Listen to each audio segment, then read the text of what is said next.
Hello, dear PSC aspirants. Let us look at a set of questions and answers asked from different areas of physics in the Kerala PSC exams. Inertia എന്ന concept ലോകത്തിൽ ആദ്യമായി അവതരിപ്പിച്ച scientist ആകുന്നു Galileo Galilei. മാത്രമല്ല, Jupiter എന്ന പ്ലാനറ്റും അതിന്റെ 4 natural സാറ്റലൈറ്റും ആദ്യമായി കണ്ടെത്തിയ സയന്റിസ്റ്റ് കൂടിയാകുന്നു ഗലീലിയോ. അതുപോലെ freely falling, uniform acceleration proportional to time square എന്നീ കോൺസെപ്റ്റ്സും ആദ്യമായി അവതരിപ്പിച്ചത് ഗലീലിയോ ആകുന്നു. ഗലീലിയോയുടെ പ്രശസ്തമായ ബുക്കുകളാകുന്നു the little balance, discourse of floating bodies, the dialogue on the great world system. Okay. Sir Isaac Newton, Galileo Galilei, Albert Einstein എന്നീ സയന്റിസ്റ്റുകളെ ഫാദർ ഓഫ് ഫിസിക്സ് എന്ന പേരിൽ അറിയപ്പെടുന്നു. ലോസ് ഓഫ് മോഷൻ ആവിഷ്കരിച്ച ശാസ്ത്രജ്ഞനായ സർ ഐസക് ന്യൂട്ടന്റെ വളരെ പ്രശസ്തമായ ഒരു ബുക്കുണ്ട്. ആ ബുക്കിന്റെ പേരാകുന്നു ഫിലോസഫിയ നാച്ചുറലിസ് പ്രിൻസിപ്പിയ മാത്തമാറ്റിക്ക. ഫിസിക്സിലെ ഒരു ബ്രാഞ്ചാകുന്നു കൈനറ്റിക്സ്. കൈനറ്റിക്സിൽ എന്താണ് പ്രതിപാദിക്കുന്നത് എന്ന് പറഞ്ഞാൽ, ചലനത്തിന്റെ കാരണങ്ങളെക്കുറിച്ച് ഡിസ്കസ് ചെയ്യാതെ ചലനത്തെക്കുറിച്ച് മാത്രം, ഒബ്ജക്റ്റിന്റെ ചലനത്തെക്കുറിച്ച് മാത്രം പഠിക്കുന്ന ഫിസിക്സിലെ ബ്രാഞ്ചാകുന്നു കൈനറ്റിക്സ്. എന്നാൽ ഫിസിക്സിലെ മറ്റൊരു ബ്രാഞ്ചായ ഡൈനാമിക്സിൽ മോഷനെയും മോഷന് കാരണമാകുന്ന ഫോഴ്സുകളെ കുറിച്ചും പഠിക്കുന്നു. ഓക്കെ. റൊട്ടേഷനും റെവല്യൂഷനും തമ്മിലുള്ള ഡിഫറൻസ് പറയാം. ഒരു ആക്സിസിനെ ആധാരമാക്കിയുള്ള ഒബ്ജക്ട്സിന്റെ കറക്കത്തെയാണ് റൊട്ടേഷൻ എന്ന് പറയുന്നത്. എന്നാൽ revolution is when the axis of a rotating object is outside the object. That is called revolution. ഭൂമിയുടെ റൊട്ടേഷണൽ സ്പീഡ് എന്നത് 1667 km/h ആകുന്നു. എന്നാൽ ഭൂമിയുടെ റെവല്യൂഷൻ സ്പീഡ് എന്നത് 1,06,000 km/h ആകുന്നു. അറ്റ്മോസ്ഫിയറിലേക്ക് ചെരിച്ച് വിക്ഷേപിക്കുന്ന ഒബ്ജക്റ്റുകളെ പ്രൊജക്ടൈൽ എന്നാണ് പറയുന്നത്. അറ്റ്മോസ്ഫിയറിലേക്ക് ചെരിച്ച് വിക്ഷേപിക്കുന്ന ഒബ്ജക്ട്സിനെ പ്രൊജക്ടൈൽ എന്നാണ് പറയുന്നത്. പ്രൊജക്ടൈലിന്റെ പാത്തിനെ ട്രാജക്ടറി എന്നും പ്രൊജക്ടൈലിലെ ഷേപ്പിനെ പരാബോള എന്നും പറയുന്നു. പ്രൊജക്ടൈൽ മോഷനുമായി ബന്ധപ്പെട്ട ഇക്വേഷൻസ് 3 നമുക്ക് പഠിക്കാനുണ്ട്. That is h is equal to v sin theta the whole square by 2g, t is equal to 2v sin theta by g, r is equal to v square sin 2 theta by g. നമുക്കിനി different types of മോഷനിൽ വരുന്ന കുറച്ച് examples ഒന്ന് നോക്കാം. ആട്ടുകട്ടിലിന്റെ ചലനം എന്നത് oscillatory motion ആകുന്നു.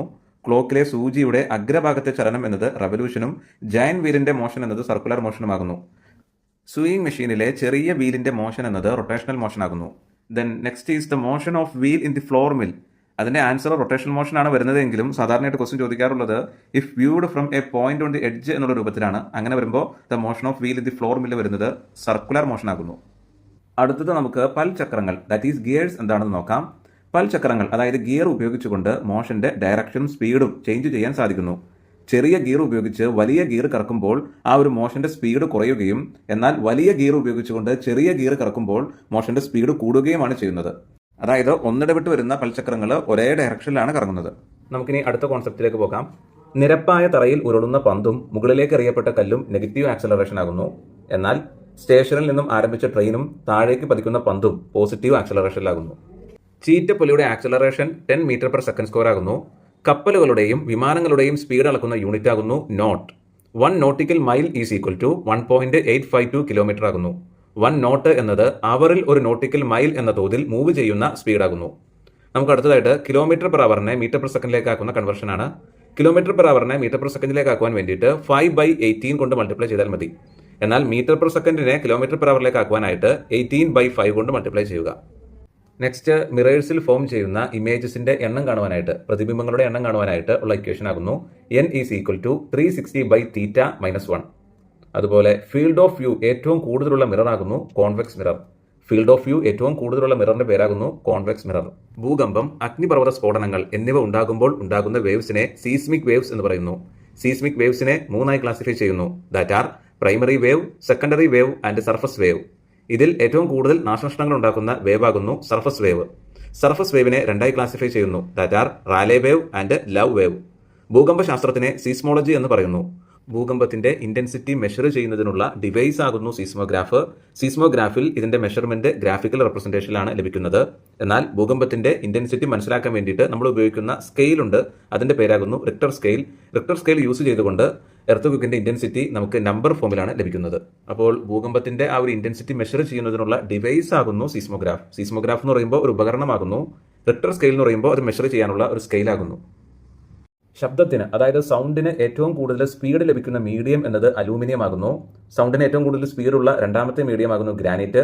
മൂന്നാമത്തേത് സ്റ്റീലുമാകുന്നു. ശബ്ദത്തിന് ശുദ്ധജലത്തേക്കാൾ കൂടുതൽ വേഗതയുള്ളത് കടൽ ജലത്തിലാകുന്നു. ശബ്ദത്തിന്റെ വായുവിലെ വേഗത എന്നത് 340 m/s ആകുന്നു. ശബ്ദത്തേക്കാൾ കുറഞ്ഞ വേഗതയുള്ളവയെ സബ് സോണിക് എന്നും ശബ്ദത്തിന്റെ 2 ഇരട്ടി വേഗതയുള്ളവയെ സൂപ്പർസോണിക് എന്നും ശബ്ദത്തിന്റെ 5 ഇരട്ടി വേഗതയുള്ളവയെ ഹൈപ്പർസോണിക് എന്നും പറയുന്നു. വിമാനങ്ങളുടെയും മിസൈലുകളുടെയും വേഗതയുടെ യൂണിറ്റ് ആകുന്നു Mach number. 1 Mach number is equal to 340 metre per second ആകുന്നു. മാധ്യമത്തിന്റെ ടെമ്പറേച്ചർ കൂടുന്നതിനനുസരിച്ച് ശബ്ദത്തിന്റെ വേഗതയും കൂടുന്നു. പാട്ട് ആസ്വദിക്കാൻ കഴിയുന്നതിന് കാരണം ശ്രവണ സ്ഥിരതയാകുന്നു. എക്കോ അതായത് പ്രതിധ്വനി ഉണ്ടാകുന്നതിന് വേണ്ട കുറഞ്ഞ ദൂരത്തെ കാണിക്കുന്ന ഫോർമുലയാകുന്നു ശബ്ദവേഗത ഇൻറ്റു ശ്രവണ സ്ഥിരത divided by 2, that is 17.5 metre. ജലാന്തർ ഭാഗത്തുള്ള അതായത് അണ്ടർ വാട്ടർ ഭാഗത്തുള്ള സൗണ്ട് റെക്കോർഡ് ചെയ്യുവാനായിട്ട് നമ്മൾ ഉപയോഗിക്കുന്ന ഉപകരണത്തിന്റെ പേരാകുന്നു ഹൈഡ്രോഫോൺ. ശബ്ദ പരീക്ഷണത്തിന് വേണ്ടിയിട്ട് നമ്മൾ യൂസ് ചെയ്യുന്ന ഡിവൈസ് ആകുന്നു സോണോമീറ്റർ. കേൾവിക്കുറവുള്ളവരുടെ ശ്രവണ സഹായിയുടെ പേരാകുന്നു ഓഡിയോഫോൺ. സൗണ്ടിന്റെ ഗ്രാഫിക് റെപ്രസെന്റേഷന് വേണ്ടിയിട്ട് ഓസിലോസ്കോപ്പ് എന്ന ഉപകരണമാണ് ഉപയോഗിക്കുന്നത്.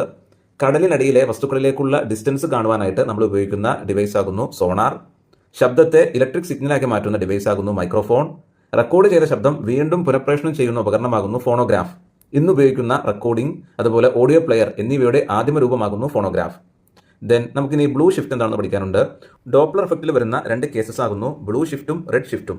ബ്ലൂ ഷിഫ്റ്റിൽ സോഴ്സ് ലിസണറിലേക്ക് അടുക്കുമ്പോൾ സൗണ്ടിന്റെ ഫ്രീക്വൻസി കൂടുന്നു, വേവ് ലെങ്ത് കുറയുന്നു. ഓക്കെ, ബ്ലൂ ഷിഫ്റ്റിൽ സോഴ്സ് ലിസണറിലേക്കാണ് അടുക്കുന്നത്, ആ സമയത്ത് സൗണ്ടിന്റെ ഫ്രീക്വൻസി കൂടുന്നു, വേവ് ലെങ്ത് കുറയുന്നു. റെഡ് ഷിഫ്റ്റിൽ സോഴ്സ് ലിസണറിൽ നിന്നും അകന്നാണ് പോകുന്നത്, ആ ഒരു ടൈമിൽ സൗണ്ടിന്റെ ഫ്രീക്വൻസി കുറയുന്നു, വേവ് ലെങ്ത് കൂടുന്നു. ഓക്കെ, ദെൻ പുരുഷന്മാരുടെ ശബ്ദത്തിന് ഫ്രീക്വൻസി കുറവാണ്, അതുകൊണ്ട് തന്നെ പുരുഷന്മാരുടെ ശബ്ദത്തിന് പിച്ചും കുറവാണ്.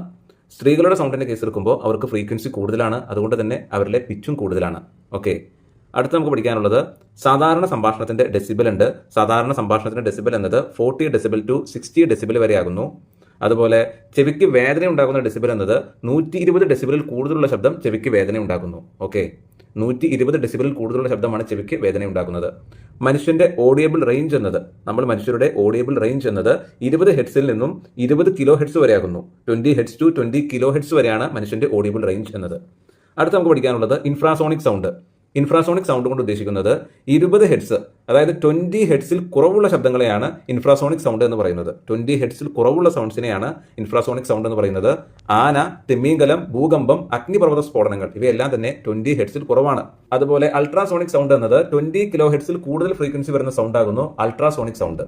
വവ്വാൽ, ഡോൾഫിൻ, സോണാർ എന്നിവയിലെല്ലാം തന്നെ ഉപയോഗിക്കുന്നത് അൾട്രാസോണിക് സൗണ്ട് ആകുന്നു. അതിന്റെ ഫ്രീക്വൻസി എന്ന് പറയുന്നത് ഗ്രേറ്റർ ദാൻ 20 കിലോ ഹെഡ്സ് ആകുന്നു. ലെസ് ദാൻ 20 ഹെഡ്സ് ഇൻഫ്രാസോണിക്കും greater than 20 kilohertz ultrasonic സൗണ്ടുമാകുന്നു. ഡോഗ്സിന്റെ ഹിയറിംഗ് റേഞ്ച് എന്നത് 40 ഹെഡ്സ് ടു 60 കിലോ ഹെഡ്സ് വരെയാകുന്നു. അതുപോലെ ഗാൾട്ടൺ വിസിൽ ഉണ്ട്. ഗാൾട്ടൺ വിസിലിന്റെ ഫ്രീക്വൻസി റേഞ്ച് എന്നത് 18 kilohertz to 22 kilohertz വരെയാകുന്നു. എന്താണ് 1 ന്യൂട്ടൺ? 1 ന്യൂട്ടൺ കൊണ്ട് ഉദ്ദേശിക്കുന്നത് 100 ഗ്രാം മാസ് ഉള്ള ഒരു ഒബ്ജക്റ്റിനെ തറനിരപ്പിന് ഹൊറിസോണ്ടലായിട്ട് കയ്യിൽ താങ്ങി നിർത്താൻ ഗ്രാവിറ്റേഷണൽ ഫോഴ്സിനെതിരെ ഏകദേശം പ്രയോഗിക്കുന്ന ബലമാകുന്നു 1 ന്യൂട്ടൺ. 100 ഗ്രാം മാസുള്ള ഒരു ഒബ്ജക്റ്റിനെ തറനിരപ്പിന് സമാന്തരമായി കയ്യിൽ താങ്ങി നിർത്തുവാനായി ഗ്രാവിറ്റേഷണൽ ഫോഴ്സിനെതിരെ പ്രയോഗിക്കുന്ന ബലത്തെയാണ് 1 ന്യൂട്ടൺ കൊണ്ട് ഉദ്ദേശിക്കുന്നത്. ബലത്തിന്റെ SI യൂണിറ്റ് ആകുന്നു ന്യൂട്ടൺ, ബലത്തിന്റെ CGS യൂണിറ്റ് ആകുന്നു dyne. 1 newton is equal to 10 to the power dyne ആകുന്നു.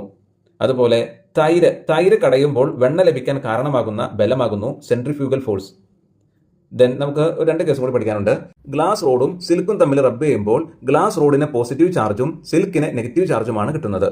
എന്നാൽ എബണൈറ്റും കമ്പിളിയും തമ്മിൽ റബ്ബ് ചെയ്യുമ്പോൾ കമ്പിളിക്ക് പോസിറ്റീവ് ചാർജും എബണൈറ്റിന് നെഗറ്റീവ് ചാർജും ലഭിക്കുന്നു.